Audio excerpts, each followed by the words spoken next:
Hello everyone, फिर से मैं आप लोगों के लिए बहुत ही इंटरेस्टिंग न्यू ड्रामा लेकर आ गई हूँ। तो चलो जल्दी से वीडियो को लाइक करो और अभी तक आपने चैनल को सब्सक्राइब ना किया हो तो प्लीज कर दो। तो ड्रामा की शुरुआत होती है हमारी फीमेल लीड सूजी से, जो कि अभी सिविल अफेयर्स ब्यूरो में अपने बॉयफ्रेंड का इंतजार कर रही होती है ताकि वो उसके साथ मैरिज सर्टिफिकेट ले सके। यहाँ पर सारे लोग जा चुके होते हैं और स्टाफ कहने लगती है कि क्या तुम्हारा हस्बैंड अभी तक नहीं आया, अभी ऑफिस बंद होने वाला है। सूजी कॉल लगा रही होती है पर वो बंदा उसका कॉल उठा ही नहीं होता है और इतने में उसकी कजिन उसे मैसेज करती है और अपना और उसके बॉयफ्रेंड का फोटो दिखाकर कहने लगती है कि इंतजार करने का कोई फायदा नहीं है क्योंकि चैन तुम्हारे पास नहीं आने वाला। वो तो यहाँ हॉस्पिटल में मेरे साथ चेकअप के लिए आया है, अब मेरा बेटा होने वाला है और तुम तो कोई काम की नहीं निकली। तभी हम देखते हैं कि सिविल अफेयर्स ब्यूरो में हमारा मेल लीड जियांग भी आया होता है, जिसको कॉल पर उसकी ब्लाइंडेड कह देती है कि वो अपने ट्रू लव को ढूंढने गई है और वो कोई उससे शादी नहीं करेगी। तभी यहाँ पर स्टाफ सूजी को डांट रही होती है कि अगर उसे मैरिज सर्टिफिकेट नहीं लेना है तो वो साइड में हो और भी लोग हैं लाइन में। तभी जियांग तुरंत ही सूजी को पूछता है कि क्या तुम मेरे साथ शादी करोगी, तो वो तुरंत ही मान जाती है और फिर दोनों ही अपनी मैरिज सर्टिफिकेट के लिए फोटोज खिंचवाते हैं। सूजी जियांग से बताती है कि उसने शादी इसलिए करी ताकि वो अपनी बेटी के हाउस होल्ड रजिस्ट्रेशन करवा सके। तो जियांग भी बताता है कि उसने शादी अपने ग्रैंडपा की वजह से किया है, जो कि बीमार है। वो कहता है कि क्या तुम आज फ्री होंगी, मैं तुम्हें अपने ग्रैंडपा से मिलवाने के लिए लेकर चलूंगा। वो बताता है कि पहले वो अपनी ब्लाइंड डेट के साथ शादी करने वाला था पर वो एंड मोमेंट पर आई नहीं। तो सूजी मान जाती है कि ठीक है, तो मुझे कांटेक्ट कर लेना कि कब आना है। तभी जियांग सूजी के हाथ में एक कार्ड देने लगता है जिसमें उसने अपने घर का एड्रेस और पासवर्ड लिखा होता है और वो बताता है कि ये हमारा न्यू वेडिंग हाउस होगा, तो तुम जब चाहे वहाँ जा सकती हो। सूजी मना कर रही होती है कि इसकी ज़रूरत नहीं है, तो भी वो दे देता है कि क्या पता ज़रूरत पड़ जाए। फिर सूजी उसे पूछती है कि अगर तुम चाहो तो मैं तुम्हें राइड दे सकती हूँ, मेरे पास गाड़ी है। तो जियांग देखता है कि वो स्कूटी की बात कर रही है, तो कहता है कि नहीं नहीं फिक्र मत करो, मुझे कोई ऑलरेडी पिक करने आ रहा है। फिर सूजी यहाँ से बाहर आ जाती है और वो सोच रही होती है कि इस घर के एड्रेस को देखकर पता लगता है कि ये सिटी में है, तो ये बंदा शायद अमीर होगा। फिर क्या ये मानेगा मेरी बेटी के हाउस होल्ड रजिस्ट्रेशन के लिए? ऐसा सोचकर वो अपना स्कूटी से निकल जाती है। तभी हम देखते हैं कि जियांग को पिक करने के लिए उसके बहुत सारे गार्ड्स कार से आए होते हैं और वो तुरंत ही अपनी कंपनी की अर्जेंट मीटिंग के लिए कार में बैठ के निकलता है और वो जाते हुए सूजी को देख रहा होता है। फिर सूजी जैसे ही घर के बाहर पहुंचती है तो देखती है कि चैन और उसकी मॉम उसके बारे में बात कर रहे होते हैं, तो वो बाहर खड़े होकर सुनने लगती है। चैन की मॉम शॉक होकर उसे कह रही होती है कि क्या यानी कोको तुम्हारी बेटी नहीं है? तो फिर वो बताता है कि मॉम मैंने अपनी डिग्री के लिए सूजी को बेच दिया था और मुझे क्या पता था कि वो इतनी जल्दी प्रेग्नेंट हो जाएगी और आखिर हमें उसका फ़ायदा जो उठाना था ताकि वो मेरी स्टडीज़ का खर्चा उठाए, इसलिए मैं मान गया और मैंने उसे एक्सेप्ट कर लिया। तो चैन की मम कहती है कि फिर तो अच्छी बात है, तुम्हें कोको को एक्सेप्ट करने की ज़रूरत ही नहीं है। और हाँ ये बताओ कि तुम आखिर शाओली के साथ कब मैरिज सर्टिफिकेट लेने वाले हो? देखो मैं नहीं चाहती हूँ कि मेरा आने वाला ग्रैंडसन बिना हाउस होल्ड रजिस्ट्रेशन के हो। तो चैन कह रहा होता है कि मॉम आप फिक्र मत करो, मैंने सब प्लान कर लिया हूँ, अभी मेरा और सूजी का नाम घर के पेपर्स पर है, तो मैं बहाना करूँगा कि हम घर भेजते हैं और फिर ऐसे हम लोग अपने हिस्से के शेयर्स ले लेंगे और अच्छा सा सिटी में घर खरीद लेंगे।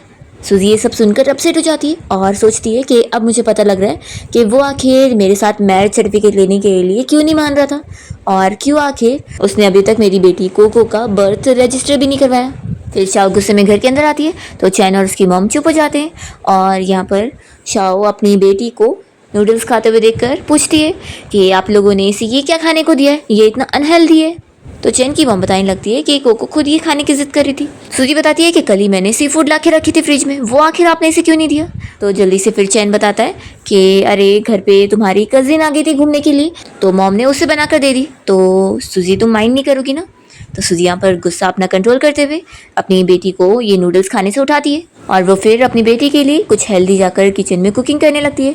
इतने में उसे उसके बॉस का कॉल आता है और वो उसे कहते हैं कि जो उन्होंने उसे टी खरीदने के लिए बोला था वो कल ऑफिस में लेकर आ जाए, ताकि वो अपने किसी बंदे को गिफ्ट करने वाले हैं। फिर सूजी खाना अपनी बेटी को दे देती है और वो देखती है कि वो टी यहाँ पे रखी ही नहीं है। तो चैन की मॉम से वो पूछने जाती है कि किचन में उसने एक टी का पूरा पैक ला के रखी थी, वो कहाँ है? तो चैन की मॉम बताने लगती है कि मैंने उसे अपनी बेटी को दे दी हूँ और वो अभी अपने घर भी लेके जा चुकी है। इस पर शाओ कहने लगती है कि आप ऐसे कैसे दे सकती हैं? तभी इतने में यहाँ पर चैन आ जाता है और वो चिल्लाने लगता है कि आखिर तुम किस बात पर झगड़ा कर रही हो मॉम से? तो सूजी बताती है कि लास्ट टाइम मैंने टी का पैक ला के रखी थी और मॉम ने तुम्हारी सिस्टर को दे दी है। तो चैन सूजी को चिल्ला रहा होता है कि क्या हो गया अगर दे दी तो सूजी बताती है कि तुम्हारे जो एक प्रोफेसर है मैंने उनको ये गिफ्ट में देने के लिए रखी थी ताकि तुम्हारी स्टडीज़ में और आसानी हो।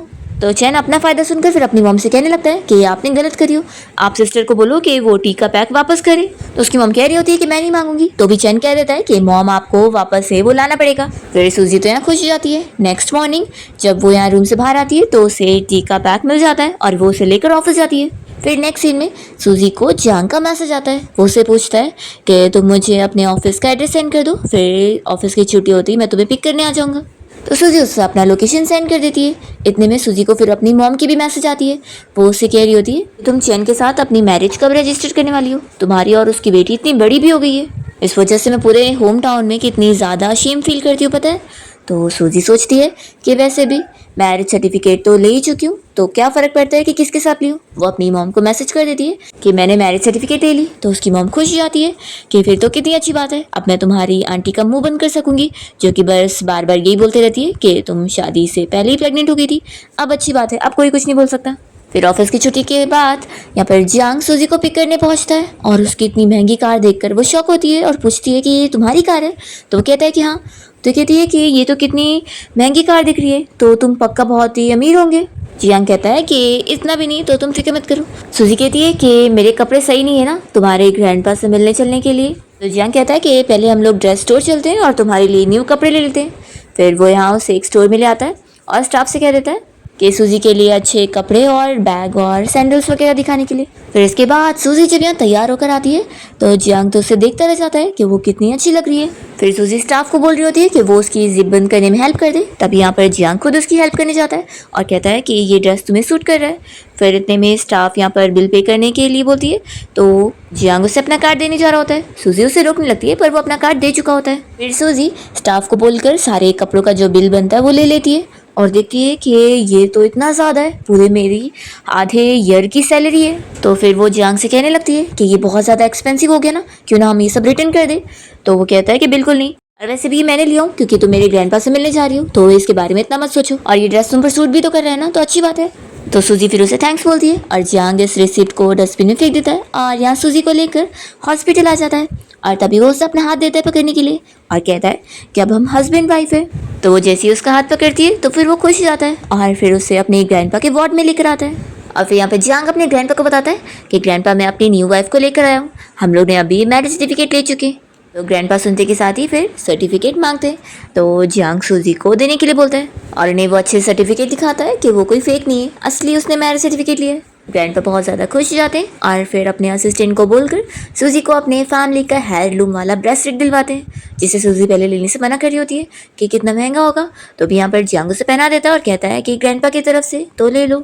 और फिर यहाँ ग्रैंडपा तो जियांग और सूजी का हाथ एक दूसरे को पकड़ा देते हैं और वो बड़े खुश हो रहे होते हैं। तो जियांग और सूजी भी एक दूसरे को देखकर स्माइल करने लगते हैं। फिर यहाँ पर जैसे ये लोग वार्ड से बाहर आते हैं तो सूजी जियांग को उस ब्रेसलेट के बारे में पूछ रही होती है कि इसे कब वापस लोगे। तो वो कहता है कि इसे अपने पास ही रखो, ग्रैंडपा को तुम पसंद आई हो तो उन्होंने तुम्हें दिया है।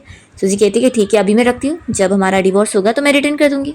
इस बात से जियांग खुश नहीं होता और वो कहता है कि अब हम हॉस्पिटल कब चल रहे हैं, तुम्हारी बेटी का बर्थ सर्टिफिकेट बनवाना था ना। सूजी कहती है कि ठीक है अभी चलते हैं और उसे हॉस्पिटल का नाम बताती है। फिर ये लोग हॉस्पिटल आ जाते हैं और सूजी फॉर्म फिल करते हुए रिसेप्शन पर पूछ रही होती है कि क्या मैं फादर का नेम खाली रख सकती हूँ। तो रिसेप्शनिस्ट कहती है कि नहीं वो तो लिखना ही पड़ेगा। तो सूजी कहती है कि मिस्टर जियांग शायद आपको साइन करना पड़ेगा। तो वो तुरंत साइन कर देता है और इन लोगों को फिर सर्टिफिकेट मिल जाता है। सूजी जियांग को इसके लिए थैंक्स बोल रही होती है। तो वो कहता है कि चलो अब बाकी डॉक्यूमेंट्स भी ले लेते हैं। फिर सारे प्रोसीजर कंप्लीट करवाने के बाद रात में जियांग सूजी को उसके घर तक छोड़ने के लिए आ जाता है। सूजी कार से निकलते हुए जियांग को थैंक्स बोलते हुए जाने लगती है और तभी यहाँ पर सूजी की नेबर उसे देखकर आपस में बातें कर रही होती है कि ये सूजी आखिर इतनी महंगी कार में बैठ कर आई है। फिर हम देखते हैं कि सूजी जैसे यहाँ घर आती है तो चैन की मॉम उससे यही क्वेश्चन करने लग जाती है कि तुम किस आदमी के साथ उसकी कार में बैठ कर आई हो।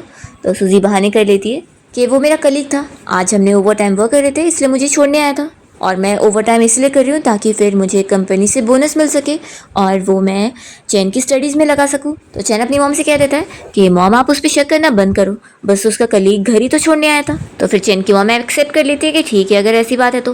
फिर सूजी यहीं पर ही बैठ जाती है और कहती है कि मुझे आप दोनों से कुछ चीज़ें डिस्कस करनी थी।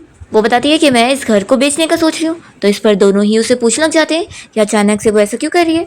तो फिर सूजी बताती है कि मैंने सोची हूँ कि हम ये घर बेचकर सिटी में एक अच्छा घर ले लेते हैं जहाँ पर कोको की स्कूल भी पास में हो और वो इजीली स्कूल जा सके। वो कहती है कि मैं जो न्यू घर खरीदूंगी वो चैन मैं तुम्हारे नाम पर कर दूंगी, ताकि फिर जब हाउस होल्ड रजिस्ट्रेशन बनेगा तो मैं और कोको तुम्हारे हाउस होल्ड रजिस्ट्रेशन के अंदर आ जाएंगे और ऐसे फिर कोको एक अच्छी स्कूल में जा सकेगी। तो चैन तो इस बात से बड़ा ही खुश हो जाता है कि तुम मेरे नाम पे घर लेने वाली हो। फिर यहाँ पर सूजी कहती है कि ठीक है, फिर जब मैं घर के पेपर्स तैयार करवा लूँगी तो साइन करने वाले दिन तुम्हें बुलाऊंगी। फिर सूजी अपना रूम में चली जाती है और यहाँ पर चैन की मॉम उससे पूछने लगती है कि तुम इतनी ईजिली क्यों मान गए। तो चैन कहता है कि मॉम आप फालतू में उस पर शक करती रहती है, देखो ना वो मेरे पीछे इतनी ज़्यादा पागल है, वो बिल्कुल हमें चीट कर ही नहीं सकती। फिर नेक्स्ट सीन में हम देखते हैं कि सूजी ऑफिस में काम कर रही होती है, तभी उसे जियांग का कॉल आता है और वो कहता है कि यानी ये सच में तुम्हारा ही नंबर है। सूजी कहती है कि तुमने मुझे दूसरे नंबर से क्यों कॉल किया है। तो फिर वो बताता है कि असल में तुम जो अपना घर बेच रही हो ना, उससे मैं खरीदने के लिए बात करने वाला था और देखो ये तो तुम्हारा घर निकला। तो फिर वो कहती है कि सच में तुम्हें ये घर खरीदना है, उसका लोकेशन कोई ठीक नहीं है। तो फिर जियांग बताता है कि मैं अपना एक न्यू बिजनेस स्टार्ट कर रहा हूँ, तो मुझे एक सेकेंड हैंड घर चाहिए था उसे स्टूडियो बनाने के लिए, तो तुम्हारा घर सही है। सूजी कहती है कि फिर क्या एक डील कर सकते हैं कि जब तुम कॉन्ट्रैक्ट साइन करने आओगे तो उस वक्त तुम प्रिटेंड करना कि तुम मुझे नहीं जानते। जियांग कहता है कि ठीक है, हम ऐसे करेंगे। सूजी कहती है कि ठीक है, फिर मैं तुम्हें एड्रेस और टाइम सेंड कर दूंगी। फिर हम देखते हैं कि वो रेस्टोरेंट में यहाँ चैन को लेकर आई होती है और चैन ये अच्छे अच्छे खाने देखकर बड़ा खुश हो जाता है और तुरंत ही खाने लगता है। और फिर थोड़ी देर में यहाँ पर जियांग पहुँच जाता है और कहता है कि मैं घर खरीदने की बात करने आया था। सूजी तुरंत ही उसे हैंडशेक करती है और बताने लगती है कि ये मेरा बॉयफ्रेंड है चैन और प्रॉपर्टी डॉक्यूमेंट पे हम दोनों का नाम है। तो जियांग कहता है कि अच्छा तो ये बात है। जियांग कॉन्ट्रैक्ट देखता है और कहता है कि सब सही है और वो साइन कर देता है। फिर यहाँ पर चैन की भी बारी होती है साइन करने की। तो फिर वो तभी पूछता है कि यहाँ पर मेरा बैंक कार्ड नंबर डालना होगा ना। तो सूजी फिर बहाने करने लगती है कि अरे तुम अभी अपना कार्ड नंबर डालोगे ना तो बहुत सारे प्रोसीजर है जो कि कंप्लीट करने होंगे। तो जल्दी से जियांग उसका साथ देने लगता है और चैन को समझाता है कि क्योंकि लोन प्रोसीजर का डॉक्यूमेंट और टैक्स डॉक्यूमेंट ऐसे अलग अलग बहुत सारे प्रोसीजर है जो करने पड़ेंगे, तो उसमें काफ़ी टाइम जाने वाला है। इसलिए सूजी कहती है कि चैन इसलिए मैं अभी अपना नंबर डाल देती हूँ, जब हमें पैसे मिल जाएंगे उसके बाद हम लोग फिर न्यू घर देखेंगे। तो चैन यकीन कर लेता है और सूजी को उसका बैंक कार्ड नंबर डालने बोल देता है और फिर सूजी यहाँ पर जियांग के साथ ये कॉन्ट्रैक्ट फिल कर देती है और फिर जियांग अपने यहाँ से चला जाता है। इसके बाद सूजी और चैन जब यहाँ से बाहर निकलते हैं तो चैन को सूजी की कजिन शाओ का मैसेज आता है। वो उसे पूछ रही होती है कि तुम कब आओगे, तुम्हें आने में इतनी देर क्यों लग रही है। तो फिर वो कहता है कि बस आ ही रहा हूँ। और फिर चैन सूजी के सामने बहाने करता है कि मुझे अपने ज़रूरी काम से जाना था। तो वो कहती है कि ठीक है तुम जाओ।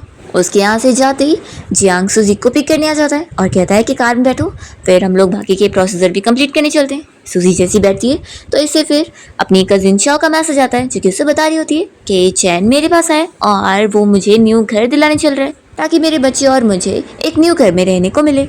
तो सूजी को तो शाओ का मैसेज पढ़ के हंसी आ रही होती है और फिर वो यहाँ पर जियांग को आज के लिए थैंक यू बोल रही होती है कि उसने अच्छे से कोऑपरेट किया। तभी जियांग कहता है कि ये लो मैंने मैरिज एग्रीमेंट तैयार किया, तो अगर तुम्हें ठीक लगे तो उसे साइन कर दो। तो सूजी पढ़ती है और कहती है कि ये प्री डिवोर्स कंपेंसेशन देने की कोई ज़रूरत नहीं है। तो जियांग ये चीज़ क्लियर करता है कि मेरे ग्रैंडपा को तुम बहुत ही पसंद आई हो, तो इतनी इजीली तो हमारा डिवोर्स अभी होगा नहीं, तो उसके पहले जो तुम्हारा इतना टाइम वेस्ट हो रहा है तो उसका तुम्हें कुछ तो फ़ायदा मिलना चाहिए, इसलिए मैंने ये पैसे रखा हूँ।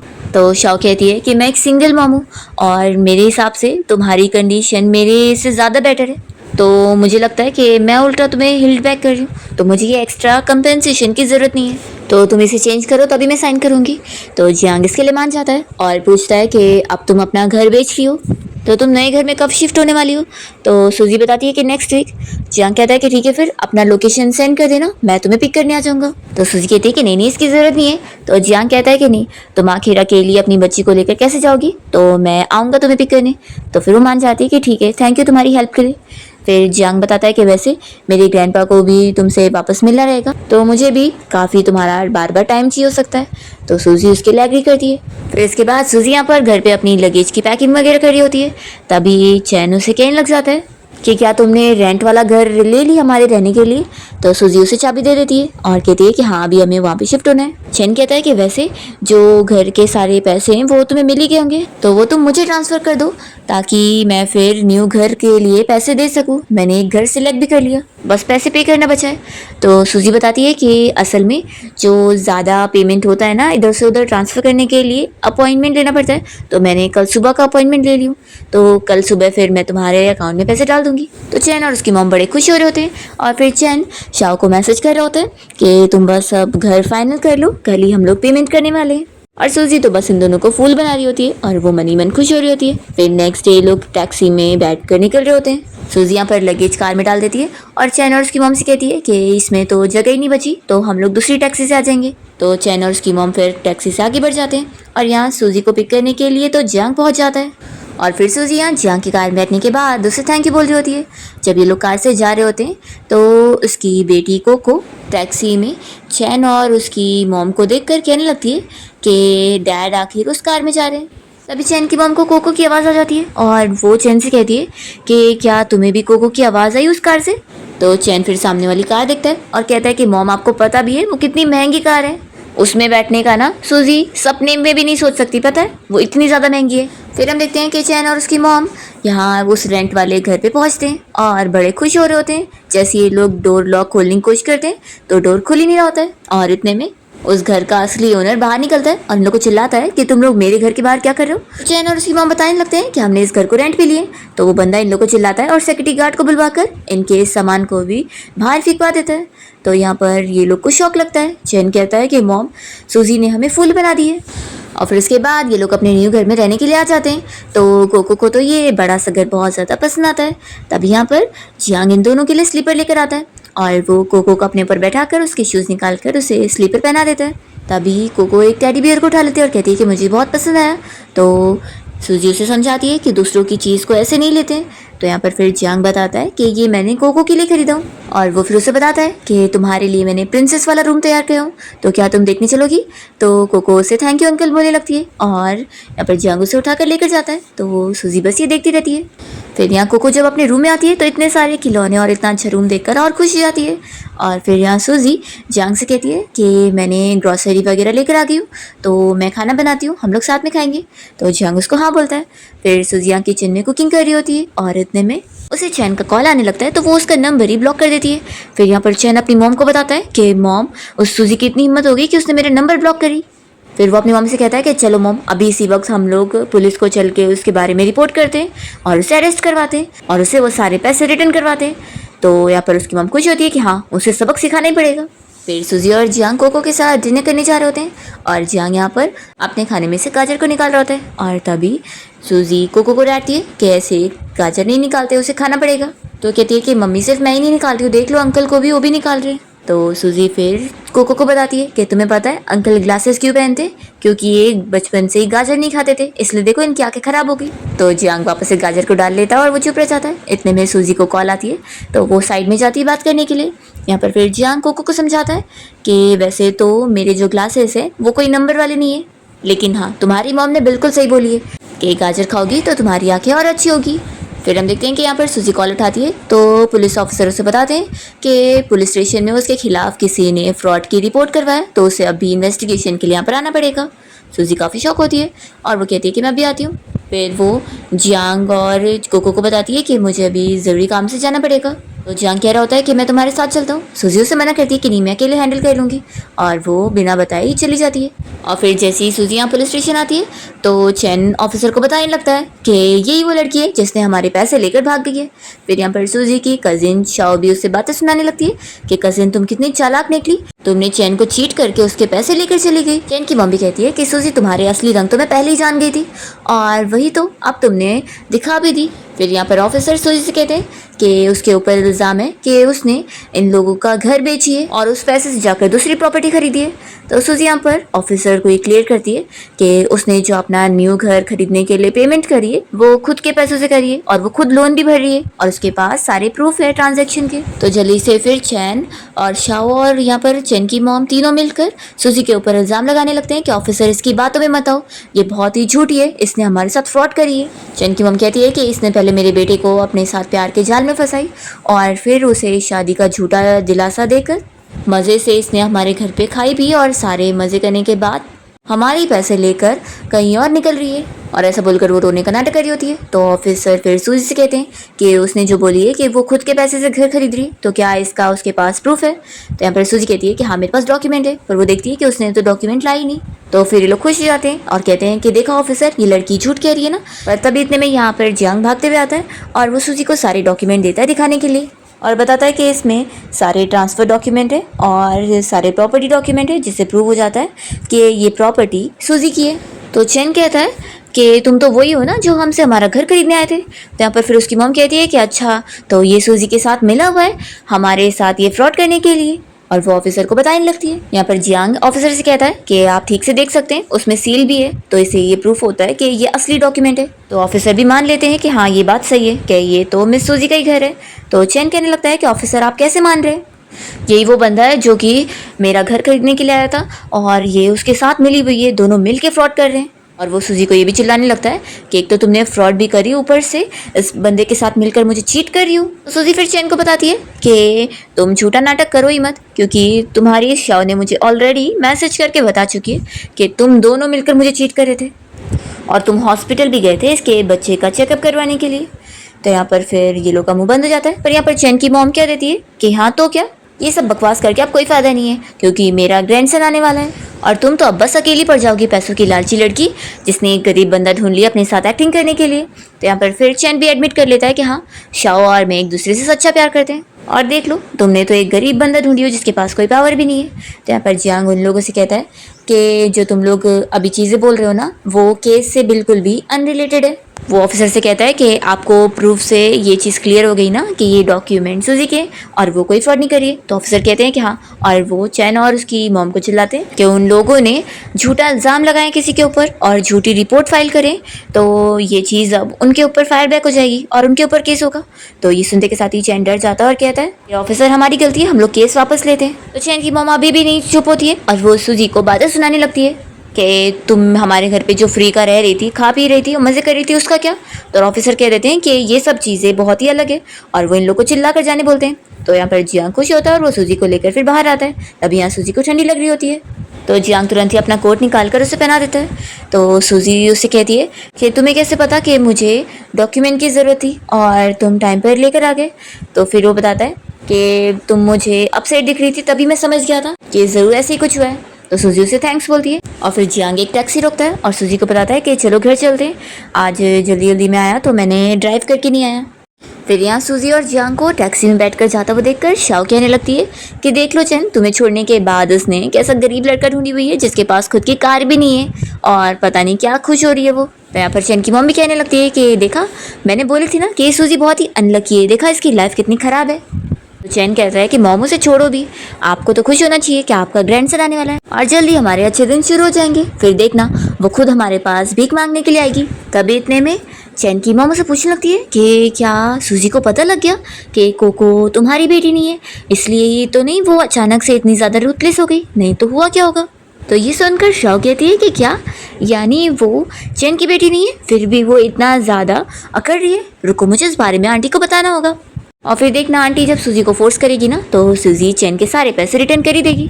तो चैन की मम खुश हो जाती है कि तुम तो कितनी ज़्यादा इंटेलिजेंट हो। वो कहते हैं कि चलो हम लोग चलकर ग्रैंडसन के आने की खुशी में सेलिब्रेशन करते हैं। दूसरी तरफ हम देखते हैं कि सूजी और जियांग भी यहाँ घर आ जाते हैं और यहाँ पर जल्दी से जियांग सूजी को पकड़ता है उसे गिरने से बचाने के लिए। तो वो तो बहुत ज़्यादा शाय हो जाती है और फिर दोनों यहाँ पर देखते हैं कि कोको सो चुकी है। तो जियांग कहता है कि तुम्हारा रूम वो वाला है, चलो मैं तुम्हें दिखा देता हूँ। फिर वो सूजी को उसके रूम तक छोड़ने आता है और कहता है कि कोई भी चीज़ चाहिए होगी तो मुझे बता देना। तो सूजी उसका हाथ पकड़ के रोकती है और कहती है कि हम दोनों को सेम रूम में रहना चाहिए। वो उसे समझाती है कि अब हम लोग हस्बैंड वाइफ हैं तो आगे भी हमारी नीड्स होगी। तो उसके लिए पहले से हम दोनों को एक दूसरे की आदत होनी चाहिए। तो फिर जियांग मान जाता है सूजी के साथ सेम रूम में रहने के लिए। दोनों जन एक बेड पर लेट तो जाते हैं पर एक दूसरे से इतना दूर दूर होते हैं और बहुत ज़्यादा नर्वस फील कर रहे होते हैं। फिर जैसे दोनों थोड़ा थोड़ा मुड़ने की कोशिश करते हैं तो एक दूसरे को देखकर वापस से मुड़ जाते हैं। नेक्स्ट डे सूजी अपनी कंपनी में होती है, तभी यहाँ पर बॉस आकर सभी को बताने लगता है कि 8 बजे की मीटिंग रहेगी तो सभी को पार्टिसिपेट करना ही होगा। तो सूजी फिर सोचती है कि फिर तो मैं कोको को स्कूल से पिक करने नहीं जा पाऊंगी। वो जियांग को कॉल करती है। यहाँ पर जियांग अपनी कंपनी की मीटिंग में होता है और उसके एम्प्लॉयज़ उसे प्रोजेक्ट के बारे में बता रहे होते हैं। तभी वो हाथ करके उन्हें चुप कराता है और सूजी का कॉल रिसीव करता है। सूजी उससे पूछती है कि क्या तुम आज रात फ्री रहोगे। तो जियांग कहता है कि कुछ काम है। तो सूजी उसे बताती है कि असल में ऐसी बात है कि मुझे एक अर्जेंट मीटिंग के लिए जाना है तो मैं कोको को स्कूल से पिक करने नहीं जा पाऊंगी, तो क्या तुम मेरे बदले में चले जाओगे। तो जियांग मान जाता है कि ठीक है। तो सूजी उसे थैंक यू बोलती है और अपनी बेटी के स्कूल का एड्रेस और क्लास नंबर उसे बता देती है और कहती है कि मैं टीचर को बता दूंगी कि तुम जाने वाले हो। कॉल रखते ही जियांग तो बड़ा स्माइल कर रहा होता है और फिर अपने एम्प्लॉय से कहता है कि मीटिंग कंटिन्यू करो। फिर अपनी मीटिंग के बाद वो कोको को पिक करने के लिए स्कूल में पहुंच जाता है और उसके क्लास के बाहर इंतज़ार कर रहा होता है। फिर जैसी टीचर यहाँ पर कोको को बाहर लेकर आती है तो वो जियांग को लेकर कहने लगती है कि आप ज़रूर कोको के डैड होंगे।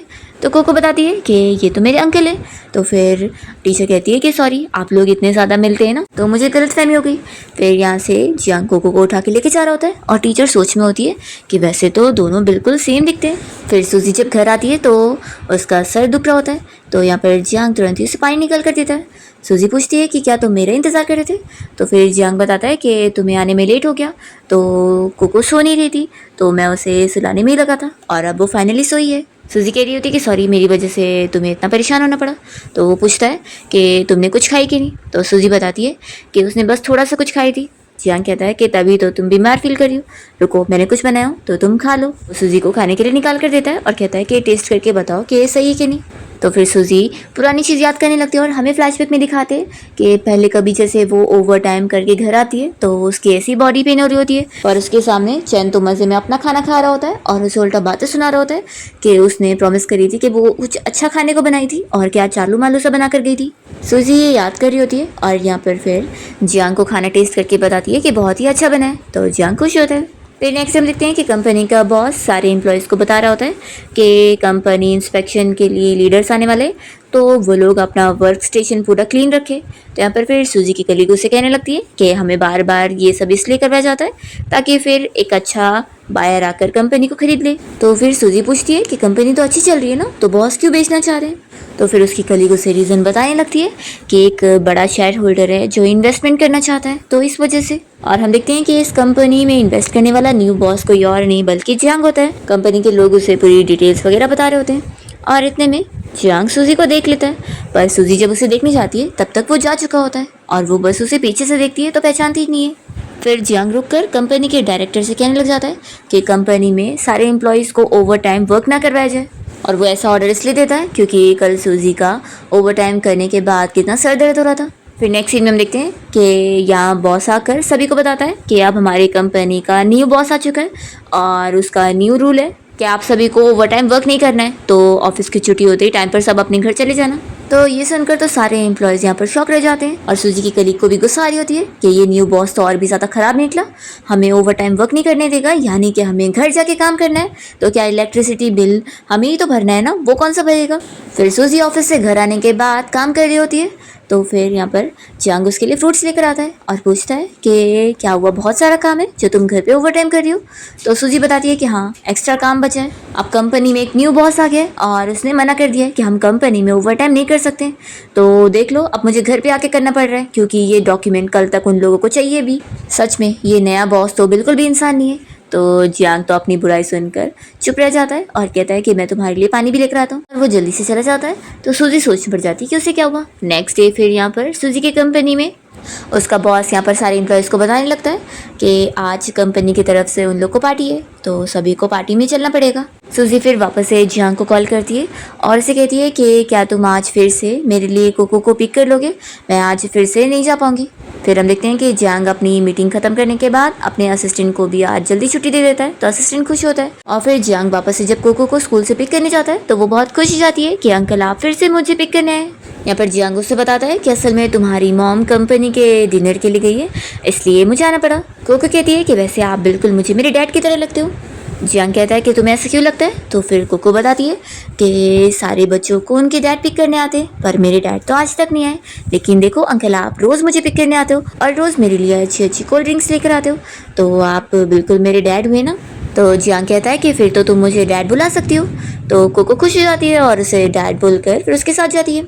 यहाँ पर हम देखते हैं कि सूजी अपने डिनर पार्टी में होती है और वो यहाँ ड्रिंक के बजाय जूस पीने की कोशिश करती है।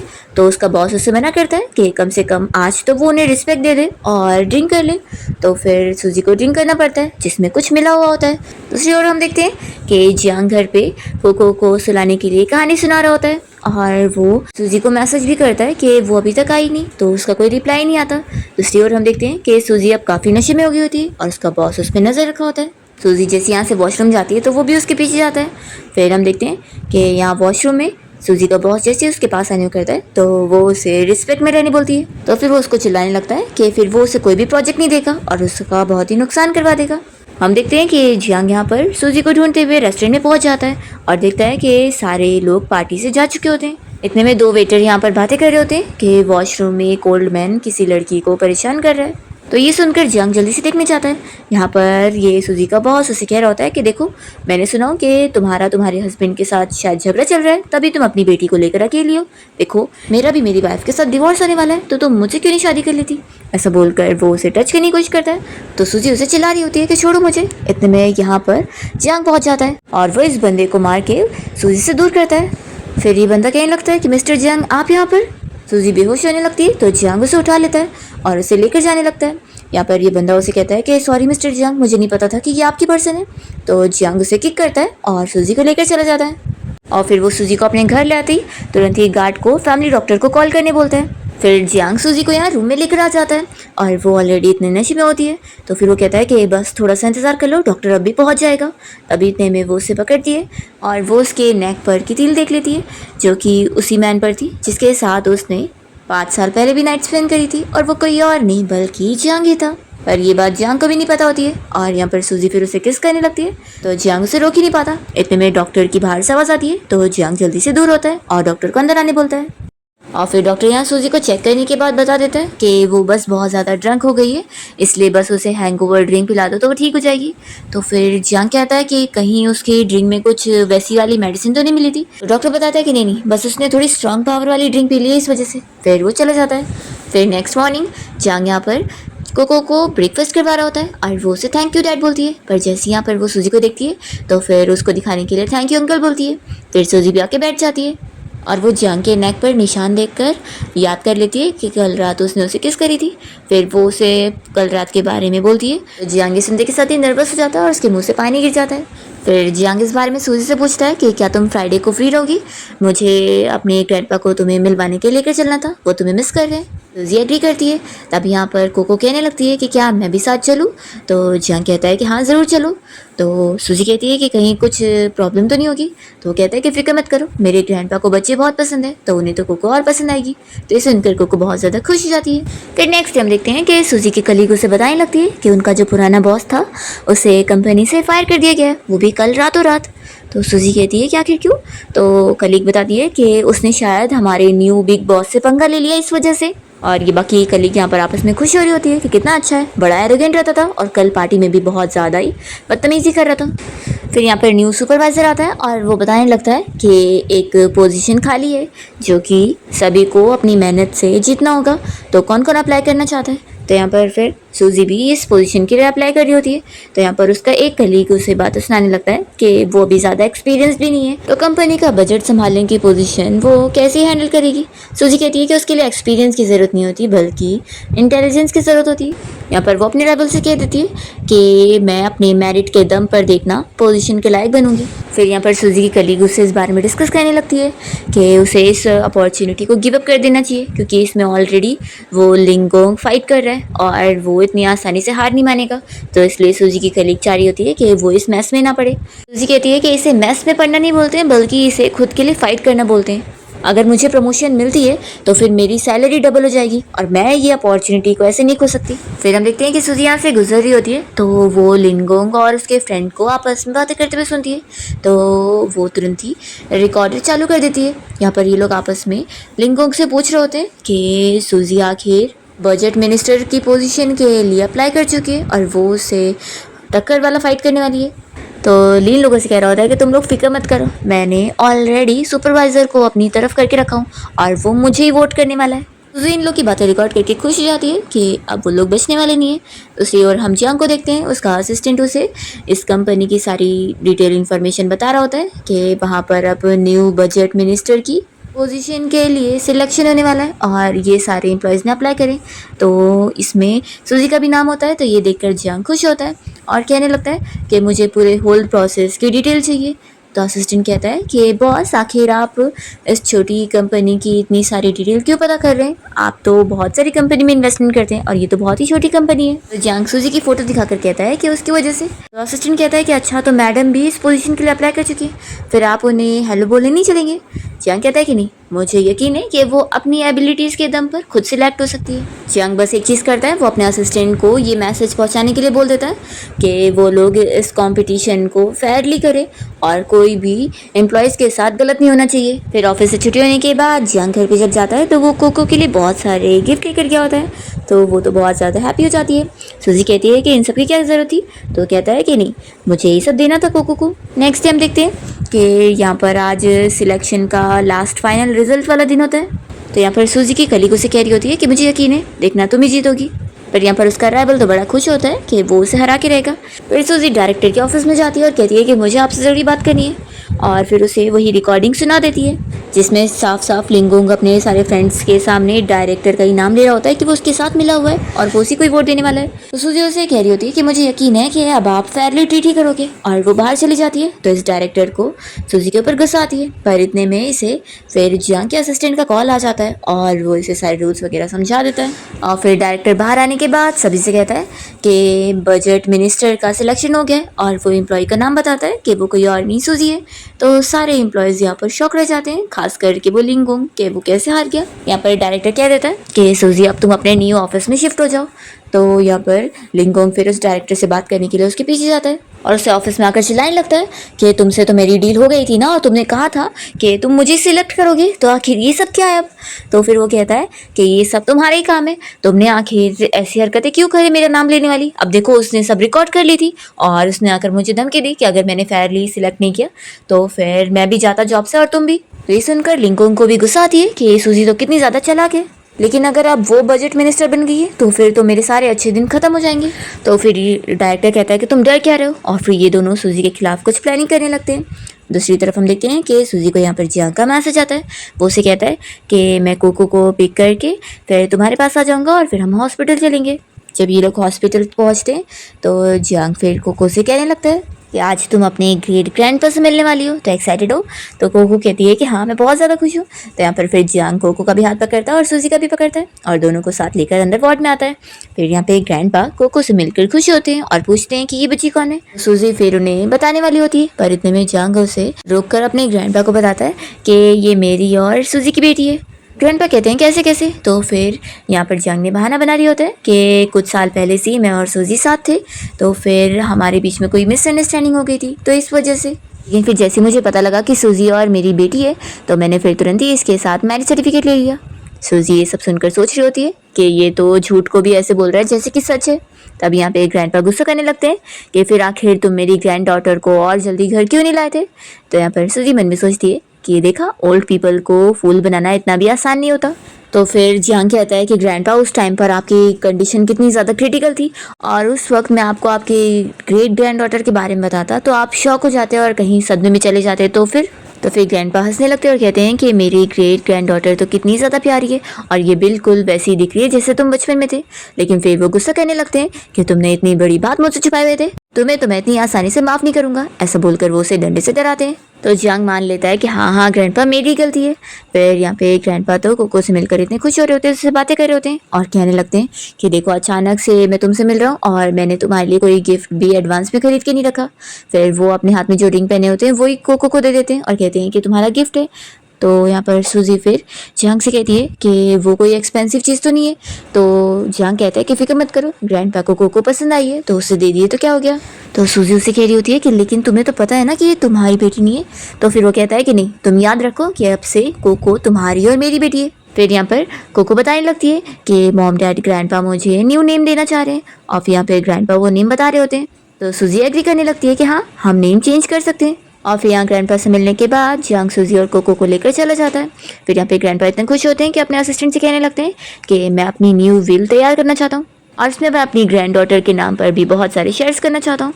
तो फिर यहाँ पर असिस्टेंट कह रहा होता है कि आप इतनी जल्दी डिसीजन क्यों ले रहे हैं, क्या पता मिस्टर जियांग ने ऐसी ही किसी बच्ची को लेकर आ गए होंगे बस झूठा नाटक करने के लिए और वो उनकी सगी बेटी थोड़ी ना होगी।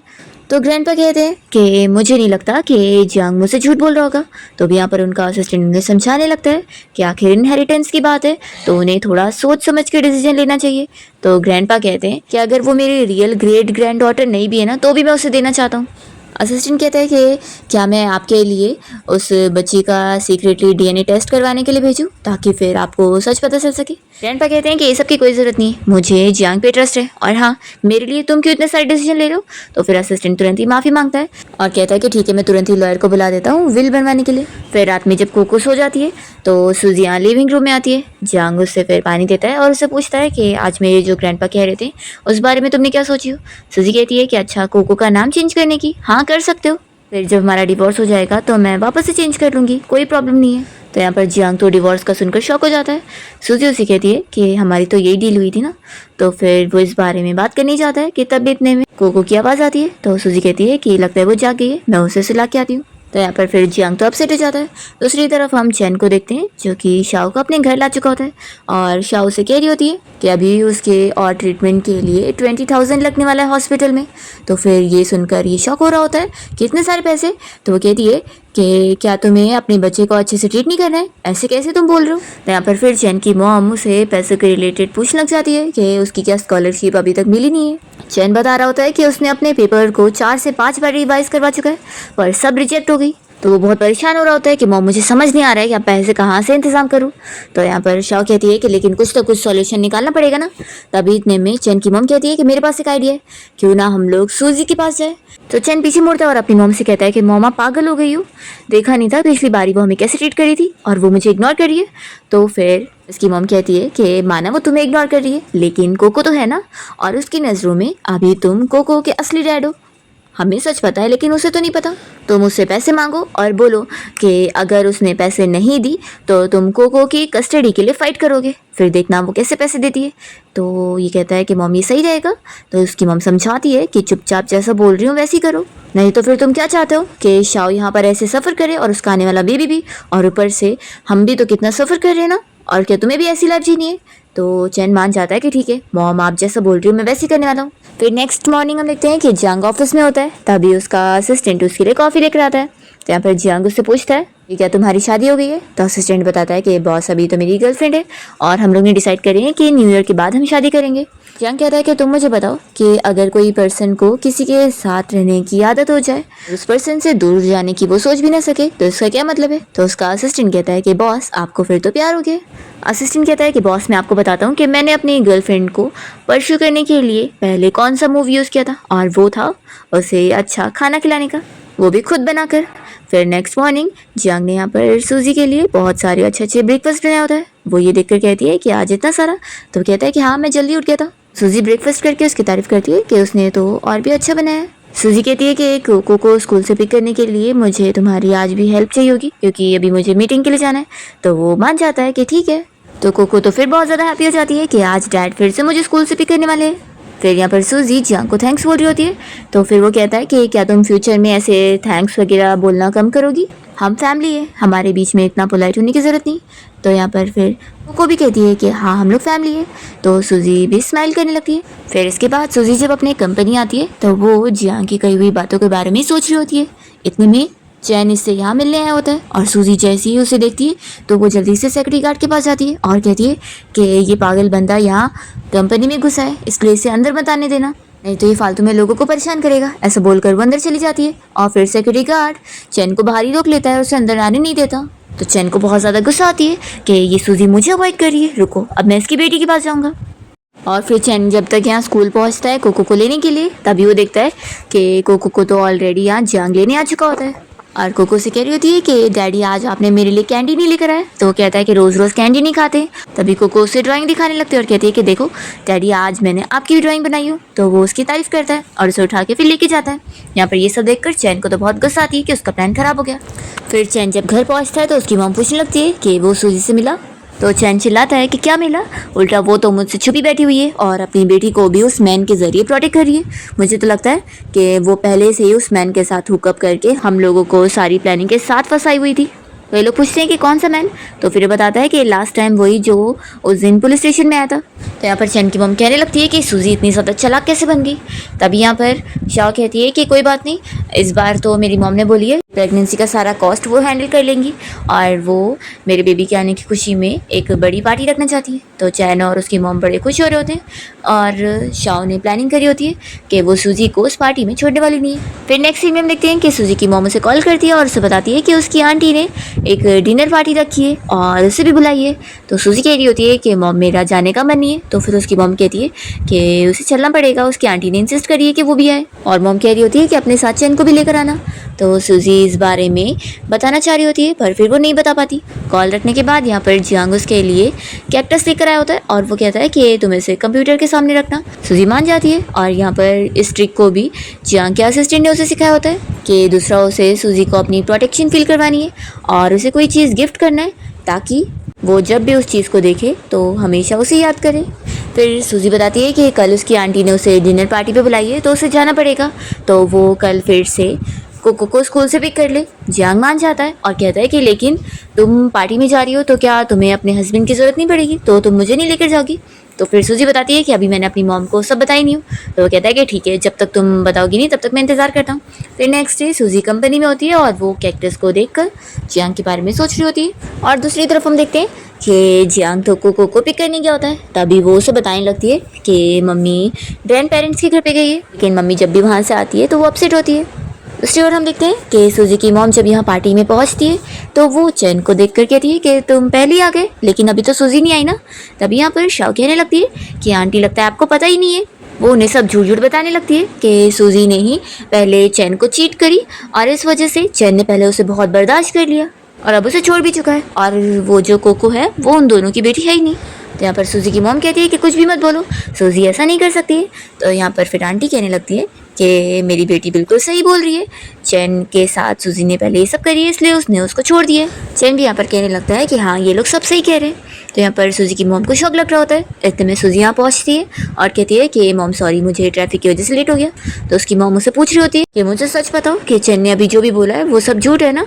तो सूजी फिर बता देती है कि चैन और उसका सच में ब्रेकअप हो गया है और फिर उसकी मॉम उसकी बेटी के बारे में पूछ रही होती है। सूजी सोचती है कि अगर वो सच बताएगी तो उसकी मॉम फिर ऐसी बीमार है तो वो और भी सदमे में जा सकती है। तो वो यहाँ पर बहाने करती है कि असल में कोको मेरे हस्बैंड की बेटी है और हम दोनों ने मैरिज सर्टिफिकेट भी ले चुके हैं। तो यहाँ पर जो सूजी के अंकल होते हैं वो उसे बातें सुनाने लगते हैं कि वो कुछ भी झूठ कहानी बना रही है। तो ये सभी कहने लग जाते हैं कि अगर तुम सच कह रही हो ना तो अपने उस हस्बैंड को लेकर आओ, अगर तुम लोगों ने इतनी मैरिज सर्टिफिकेट ले चुके हो तो देखो तुम झूठ बोल रही हो क्योंकि तुम्हारी बेटी का जो डैड है वो तुम्हें खुद भी नहीं पता है। सूजी की मॉम रोने लग जाती है और उसे पूछती है कि क्या है ये सब। में यहाँ पर जियांग पहुंच जाता है सूजी को प्रोटेक्ट करने के लिए और वो उसकी साइड लेते हुए यहाँ पर सभी को बता देता है कि वो ही उसका हस्बैंड है। सारे लोग तो यहाँ पर शॉक रह जाते हैं और फिर यहाँ पर जियांग सूजी की मॉम से मिलता है। सारे लोग फिर बातें करने लगते हैं कि इसका हस्बैंड तो कितना हैंडसम है। तभी शॉक कहने लगती है कि क्या ये सच में तुम्हारी बेटी का डैड है या फिर तुम झूठ कह रही हो। तो फिर जियांग यहाँ पर वो बर्थ सर्टिफिकेट दिखा देता है कि देख लो इसमें मेरा ही नाम लिखा है। तो यहाँ पर फिर चैन कहने लगता है कि तुम कुछ भी बहाने बना रही हो और किसी को भी तुमने कोको का डैड बना दी। सूजी कहती है कि अच्छा तुम मुझ पे इतना बड़ा इल्ज़ाम लगा रहे हो तो बताओ फिर कोको का डैड कौन है। तब यहाँ पर उसकी मॉम उसे चुप करा देती है, नहीं तो फिर वो फंस जाएगा और उसकी PhD की डिग्री भी नहीं मिलेगी। फिर शाओ यहाँ पर जियांग का मजाक उड़ाने लगती है कि वो पहली बार अपने पेरेंट्स इन लॉ से मिलने आया और खाली हाथ आ गया। तो जियांग अपने गार्ड्स लोग को बुलाता है और वो सूजी की मॉम को एक बहुत ही महंगा पेंडेंट गिफ्ट करता है। तो यहाँ पर उसकी तो बहुत ज़्यादा वैल्यू बन जाती है। फिर जब वो वॉशरूम गया होता है तो यहाँ पर चैन आकर उसकी बेइज्जती करने की कोशिश करता है कि वो एक ऐसी लड़की से शादी करके बैठा हुआ है जिसको उसने ऑलरेडी यूज़ करके फेंक दिया। जियांग को बहुत ज़्यादा गुस्सा आ जाती है सूजी की बुराई सुनकर और वो इसे मारने लगता है। तभी इतने में यहाँ पर सूजी आ जाती है और वो इसे चिल्लाती है। तो चैन भी उसे धमकी दे रहा होता है कि तुम्हारे बारे में मैं सबको बता दूंगा कि तुम कितनी खराब वुमेन हो। सूजी ये कहती है कि मुझे अब तुम्हारी सारी असलियत पता लग गई है, तो मैं पुलिस को उल्टा कॉल कर दूंगी तो तुम फंसोगे। वो उसे बता देती है कि वो जान चुकी है कि उसने उसे ड्रग दिया था। चैन कहता है कि फिर भी तुम मेरी रेपुटेशन खराब नहीं कर पाओगी, मेरे प्रोफेसर के साथ बहुत ही अच्छा कनेक्शन है। फिर जियांग को बहुत गुस्सा आती है और वो सूजी को लेकर घर आता है। तभी सूजी कहने लगती है कि मुझे लगता है मुझे जाकर चैन से माफ़ी मांग लेनी चाहिए ताकि ये चीज़ सॉल्व हो जाए, क्योंकि वो बात भी सही है कि वो प्रोफेसर आखिर। तो यहाँ पर जियांग सूजी को चुप कराने के लिए उसे किस करता है और उसे कहता है कि मुझे कोई फ़र्क नहीं पड़ता। वो उसे समझाता है कि जो भी पास्ट में हुआ है उसे भूल जाओ और अब मैं तुम्हारा हस्बैंड हूँ और मैं ही कोको का डैड हूँ और अब सब मुझ पे छोड़ दो। नेक्स्ट मॉर्निंग सूजी और जियांग जब उठते हैं तो शाओ उन लोग को आवाज़ दे रही होती है कि मॉम डैड अभी तक आप लोग उठे नहीं। तो फिर दोनों जल्दी से रूम से बाहर आते हैं। फिर जियांग ने ब्रेकफास्ट बनाया होता है और कोको इन लोग को देख रही होती है और कहने लगती है कि आज आप दोनों ही बहुत ही अच्छे मूड में नजर आ रहे हैं। फिर हम देखते हैं चैन को उसके प्रोफेसर की कॉल आती है और वो उसे चिल्लाता है कि तुमने मुझे भी फंसा दिए, अब तुम्हारी डॉक्टर की डिग्री गई। तो चैन शॉक हो जाता है और यहाँ पर वो शाओ को भी चिल्लाने लगता है कि तुम्हारी वजह से सब खराब हो गया और वो उसे ढकेल देता है। तो यहाँ पर उसका मिसकैरेज हो जाता है। दूसरी ओर सूजी अपनी कंपनी में होती है और तभी उसकी मॉम उसे कॉल करके शाओ के बारे में सब बता देती है और कहती है कि उसने जो खुद करी थी ना उसका अंजाम उसे मिल गया। मॉम कहती है कि मुझे अब सब पता है कि वो लोग कितने खराब है, तो फिक्र मत करो, अब मैं उन लोगों से कोई मतलब नहीं रखूंगी। फिर नेक्स्ट टाइम देखते हैं कि सूजी कंपनी में होती है और तभी से जियांग का कॉल आता है कि आज वो कोको और उसको वापस अपने ग्रैंडपा से मिलवाने के लिए लेकर जाना चाहता है। तो सूजी बताती है कि आज मैं नहीं चल पाऊंगी क्योंकि कंपनी की तरफ से पार्टी है और मुझे अटेंड करना पड़ेगा। तो जियांग उससे एडवांस में लोकेशन वगैरह मांग लेता है। फिर सूजी को यहाँ पर उसके जो डायरेक्टर है और कलीग है वो फोर्स करते हैं कि ये पार्टी उसकी तरफ से होनी चाहिए, तो पैसे उसे भरने जाने पड़ते हैं। पर तभी यहाँ पर जियांग आ जाता है और वो उसके बदले में पैसे भरने लगते हैं। तो भी सूजी नहीं मानती है। इतने में फिर यहाँ पर का वही राइवल और डायरेक्टर आ जाते हैं और उसे कहने लगते हैं कि उसने पैसे पे नहीं करी। तो सूजी ये चीज़ क्लियर करती है कि तुम लोगों ने जो एक्स्ट्रा ड्रिंक करे हो मैं उसके पैसे नहीं पे करने वाली। तभी यहाँ पर ये लोग जैसे जियांग को देखते हैं तो शॉक हो जाते हैं और जियांग इन लोगों को चिल्लाता है कि वो उसकी वाइफ से पैसे भरवाना चाह रहे थे। तो फिर यहाँ पर जियांग के डर से तो ये लोग माफ़ी मांगते हैं। तो सूजी को अब जाकर पता लगता है कि जियांग कोई नॉर्मल पर्सन नहीं है बल्कि वही तो उसके कंपनी का सबसे बड़ा इन्वेस्टर और न्यू बॉस है। वो काफ़ी शॉक होती है। यहाँ पर जियांग उसे सब एक्सप्लेन करता है कि वो जानबूझ के उसे छुपा नहीं रहा था और वो उसे सब क्लियर करता है कि जब से हमने मैरिज सर्टिफिकेट लिए तब से ही मैं तुम्हारे लिए बहुत ही सीरियस हूँ। और वो पूछता है कि क्या तुम अब मुझसे गुस्सा हो। तो सूजी कहती है कि नहीं, एक्चुअली मैंने बहुत पहले ही गेस कर ली थी कि तुम एक ऑर्डिनरी पर्सन नहीं हो बल्कि बहुत ही रिच हो। जियांग कहता है कि फिर तुमने मुझे एक्सपोज क्यों नहीं करी। तो सूजी उसे समझाती है कि क्योंकि मुझे तुम्हें ये नहीं फील करवाना था कि मैं तुम्हारे पैसों के पीछे हूँ। जियांग उसे पूछता है कि तुम इस मैरिज को कंटिन्यू करना चाहती हो कि नहीं। तो सूजी उसे कहती है कि मैं भी इस मैरिज के लिए सीरियस ही हूँ। तो जियांग फिर खुश होता है। दोनों फिर घर जाने के बाद डिनर एंजॉय करते हैं। नेक्स्ट टाइम देखते हैं जियांग कोको को लेकर ज्वेलरी शॉप में जाता है और सूजी के लिए एक वेडिंग रिंग खरीदता है और फिर वो सूजी को बहुत ही अच्छा सरप्राइज प्रपोजल देता है और उसे बताता है कि वो उसे रियल में लाइक करता है और वापस से उसे शादी करना चाहता है। सूजी फिर हाँ बोल देती है और वो पूछती है कि कोको कहाँ पर है। तो फिर वो बताता है कि उसने उसे ऑलरेडी अपने ग्रैंडपा के पास छोड़ कर आया है और हम देखते हैं कि कोको तो ग्रैंडपा के साथ चेस खेलने में लगी होती है। फिर सूजी और जियांग नाइट स्पेंड करते हैं और दोनों की लाइफ बहुत ही अच्छी चल रही होती है। और फिर फाइनली ग्रैंडपा भी जब ठीक होकर घर आ जाते हैं तो सूजी भी यहाँ जियांग के साथ फैमिली डिनर पे आई होती है और जो जियांग के अंकल आंटी है वो उससे बिल्कुल भी खुश नहीं होते और यहाँ पर उन लोगों को सूजी बिल्कुल भी पसंद नहीं आ रही होती है और वो लोग उसके खिलाफ प्लानिंग कर रहे होते हैं और पता लगा लेते हैं कि कोको जियांग की बेटी नहीं है। तो फिर जब सूजी और जियांग की वेडिंग वाला दिन आता है तो वो जिन ये लोग हंगामे करने की कोशिश करते हैं। तो उन्होंने DNA टेस्ट भी करवा चुके हैं और वो ग्रैंडपा को दिखा रहे होते हैं। तो जब ये लोग DNA टेस्ट पेपर देखते हैं तो सभी को पता लग जाता है कि कोको तो सच में सूजी और जियांग की बेटी है। और फिर इन लोगों को भी एक चीज पता लगती है कि जियांग को भी जब एक बार किसी ने ड्रग दे दिया था और इसने 5 साल पहले जिसके साथ नाइट स्पेंड किया था वो कोई और नहीं सूजी थी। तो फिर इन दोनों को तो जानकर बहुत ही खुशी मिलती है और वो लोग किस करते हैं और फिर ग्रैंडपा तो बड़े ही खुश हो रहे होते हैं, उनकी वेडिंग सेरेमनी अच्छे से कंप्लीट हो जाती है। और फिर सूजी और जियांग कोको को डीएनए टेस्ट दिखाकर उसे बता रहे होते हैं कि असल में जियांग उसका असली डैड है। तो क्या वो समझती है? तो वो कहती है कि हाँ। वो कहती है कि डैड, लेकिन आप तो मुझे पहले से ही मेरे डैड लगते थे। और फिर ये तीनों मिलकर बाहर घूमने जाते हैं। सूजी अपनी लाइफ में बहुत ज़्यादा हैप्पी होती है और विश कर रही होती है कि सभी को ही उसकी तरह इतनी सारी हैप्पीनेस मिले। और इसी के साथ इस ड्रामा की हैप्पी एंडिंग हो जाती है।